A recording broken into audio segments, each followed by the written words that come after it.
Bismillahirrahmanirrahim. Assalamualaikum warahmatullahi wabarakatuh. Waalaikumsalam warahmatullahi wabarakatuh. Allahumma rabbana lakal hamd anta qayyumus samawati wal ard wa man fihin. Allahumma salli ala Muhammad wa ala ali Muhammad kama shallaita ala Ibrahim wa ala Ibrahim. Bapak-bapak, saudara-saudara sekalian, jemaah Jamiatul Khair yang insyaallah dirahmati oleh Allah Subhanahu wa taala. Baiklah, kita masuk ke kajian Al-Quran secara tafsiriyah, dan surah kita bahas adalah surah At-Tariq dari ayat pertama sampai ayat 8. Ya. Ini ayat yang kita bahas berikut ini. Bismillahirrahmanirrahim. والسماء والطارق وما أدراك ما الطارق النجم الثاقب إن كل نفس لما عليها حافظ فلينظر الإنسان مما خلق من ماء دافق يخرج من بين الصلب والترائب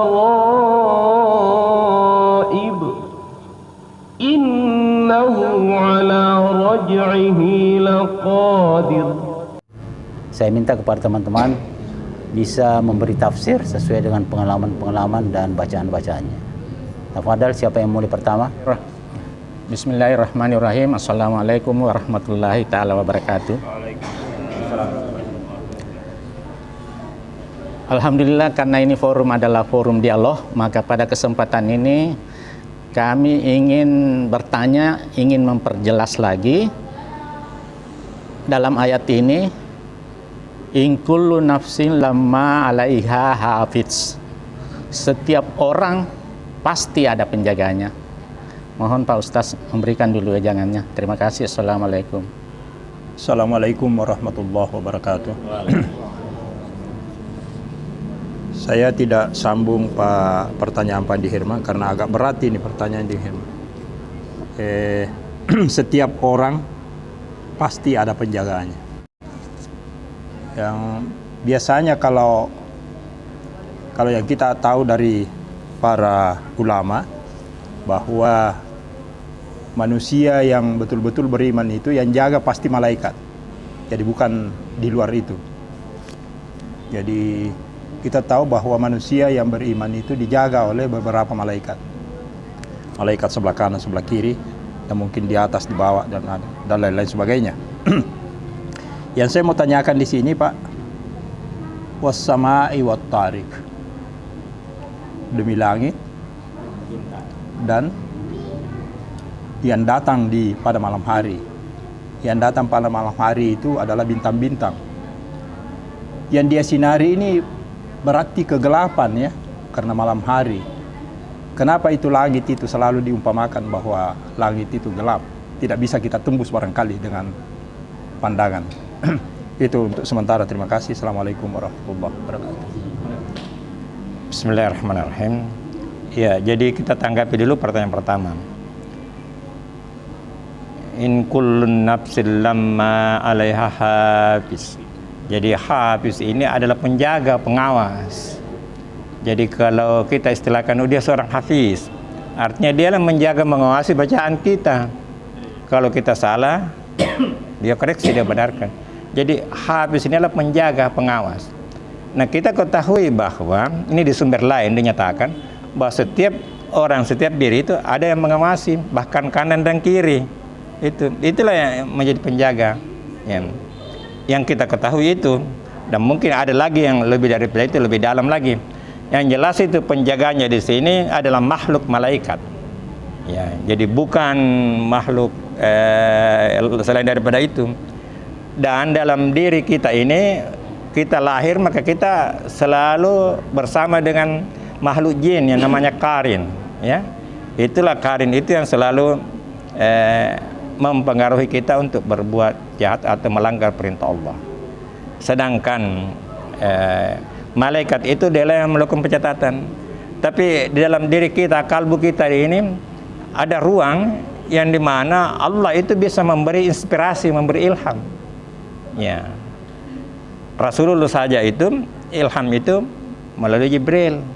Itu pun dari Allah melalui kita, tentu dengan perangkat-perangkat gaib yang sampai kepada kita. Jadi kadang-kadang ada ide itu, ada pemikiran itu yang sebenarnya itu dari Allah.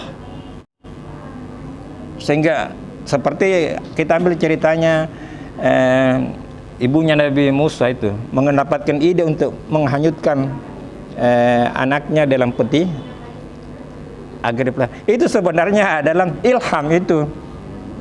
Wahai itu wahai itu dalam bahasa Arab itu wahyu kalau rasul, tapi kalau awam itu adalah ilham. Persoalannya kadang-kadang kita susah mendeteksi apakah ini dari Allah atau ini dari diri kita saja, nafsu kita, atau bisikan setan. Makanya kita selalu harus merujuk kepada Quran dan hadis. Jadi kalau ada ide yang kita dapatkan, kita ambil rujukan Quran dan hadis agar kita terhindar situ. Jadi manusia itu diberi memang satu keistimewaan, Allah bisa mengilhamkan kepada manusia itu. Ya, nah, Hafiz di sini yang populer kita katakan adalah penjaga kanan dan kiri. Yang tentu saja di sini memiliki kamera yang sangat canggih, CCTV saja sekarang ke semua terekam, apalagi malaikat yang ada di sini. Ya. Kemudian bercerita tentang Wat-Tariq ini bintang di malam hari yang bersinar tajam itu. Jadi begini sebenarnya bintang itu selalu ada, tapi nampak di malam hari karena dia merefleksikan cahaya matahari. Sebenarnya matahari kan banyak, ada klaster-klaster. Kita di tata surya ini ada matahari kita, dialah yang bisa mengeluarkan cahaya. Tapi di klaster-klaster lain, planet lain ada juga. Ya, jadi bintang-bintang itu ada sebenarnya, tapi nampak di malam hari. Makanya datang di malam hari, artinya cahayanya datang di malam hari. Nah, Allah bercerita dulu tentang jagat raya ini, baru dia bercerita tentang manusia untuk memperlihatkan kekuasaan bahwa semuanya adalah ciptaan Allah. Ya. Jadi ciptaan manusia, penciptaan manusia adalah bagian kecil daripada penciptaan alam semesta, bagian kecil. Inilah kekuasaan Allah Subhanahu wa taala. Jadi di sini bersumpah Allah dengan karena sama sebenarnya itu ada sesuatu yang di atas dan bentuknya jamak. Ini bermakna planet-planet ini, planet-planet. Jadi kalau istilah samain bukan seperti atap, tidak, tapi planet-planet. Jadi yang disebut dengan langit itu adalah apa yang ada di atas kita, termasuk atmosfer. Ya. 7 lapis itu sampai sekarang itu pengetahuan kita, 7 lapis adalah 7 lapisan atmosfer yang melindungi bumi. Nah, di sini Allah memakai istilah Tariq, dan kalau ada pertanyaan ma'adraka tidak ada yang bisa menjawabnya kecuali Quran sendiri. Jadi satu istilah yang diperkenankan Allah bahwa itu adalah nama bintang yang kelihatan di malam hari yang bersinar sangat tajam. Ya, itu. Kalau pertanyaan Pak Nasir mengenai apa tadi itu? Oh ya, bintang tadi ya. Ya, jadi sebenarnya sesuatu itu tidak diketahui apa adanya kalau bukan karena cahaya. Jadi cahayalah yang bisa menampakkan bahwa dia ada. Di jagat raya ini kalau matahari terlindung dari bumi, maka gelap semua. Di situlah baru nampak. Anehnya di siang hari kita tidak lihat karena cahaya matahari yang begitu terang. Tapi di malam hari juga. Jadi uniknya ini penciptaan bumi ini justru yang jauh kelihatan di saat gelap. Di saat terang tidak kelihatan. Ya. Jadi ini di saat siang hari boleh kan bintang-bintang ada semua tapi tidak kelihatan. Justru di saat gelap itulah. Nah, inilah inna fi khalqis samawati wa ikhtilafil laili wan nahari la ayatil ulil albab. Nah, inilah pergantian siang dan malam. Kalau siang terus ini kita tidak tahu kalau ada planet jauh di sana, nun jauh di sana. Saking jauhnya itu ada planet yang sudah tidak ada ribuan tahun. Baru kita lihat cahayanya pada planet di dalam. Jadi ada perjalanan cahaya itu yang ribuan tahun baru sampai ke bumi. Kita lihat bintang. Kemungkinan itu sudah kiamat itu. Ini perjalanan matahari. Jadi itulah penggambaran. Jadi kalau memang hanya itu yang bisa kita lakukan. Alhamdulillahirabbil alamin.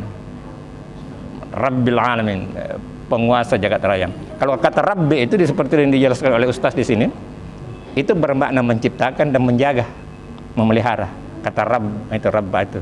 Nama Tuhan dalam bermakna menciptakan dan menjaga, dan juga bermakna mendidik. Makanya itu tarbiyah, pendidikan dari kata itu, dari kata Rabba, pendidikan. Saya kira itu sementara, Pak.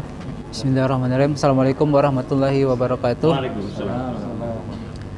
Jadi kalau menurut yang saya pernah lihat, Pak, yang untuk masalah, bukan masalah, yang pengkajian ini, Pak, yang surat At-Tariq ayat 1 sampai, kalau di sini sampai 10. Itu tentang penegasan akan adanya hari kebangkitan dan penegasan akan adanya penjaga dari kalangan malaikat. Nah, itu penegasannya di situ. Jadi malaikat di sini yang pernah saya kaji, itu memang kita diikuti, Pak. Setiap hari kita diikuti sama malaikat itu, kita dijaga sama malaikat. Kecuali ada waktu tertentu malaikat itu tidak ikut, pada saat kita masuk kamar mandi sama pada saat kita berhubungan suami istri. Di situ malaikat baru tinggal. Makanya pada saat kita masuk kamar mandi, di situ yang paling rawan sekali karena malaikat tidak ada di situ, Pak. Sudah tidak ikut sama kita di situ kalau sudah masuk kamar mandi. Yang saya taunya kayak gitu. Terus untuk masalah yang wasama iwat torik, itu memang di sini kita disuruh penyebutan sumpah bahwa Al-Quran itu merupakan kebenaran yang mutlak. Pembahasannya di sini ayat 1 sampai 10, Pak. 1 sampai 10 itu penegasan akan adanya hari kebangkitan dan penegasan akan adanya para penjaga dari kalangan malaikat. Nah, terus mungkin yang lebih bagusnya, Pak, saya mau tahu sekali apa fadilahnya kalau kita baca ini surat. Manfaatnya.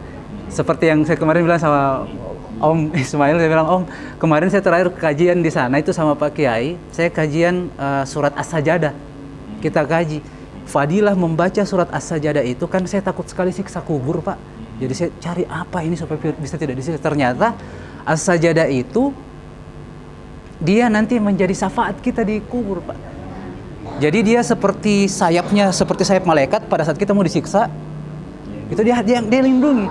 As-Sajadah bilang begini ke malaikat, kalau saya tidak bisa lindungi ini orang, saya tidak bisa kasih syafaat sama ini orang, hapus saya dari Al-Quran.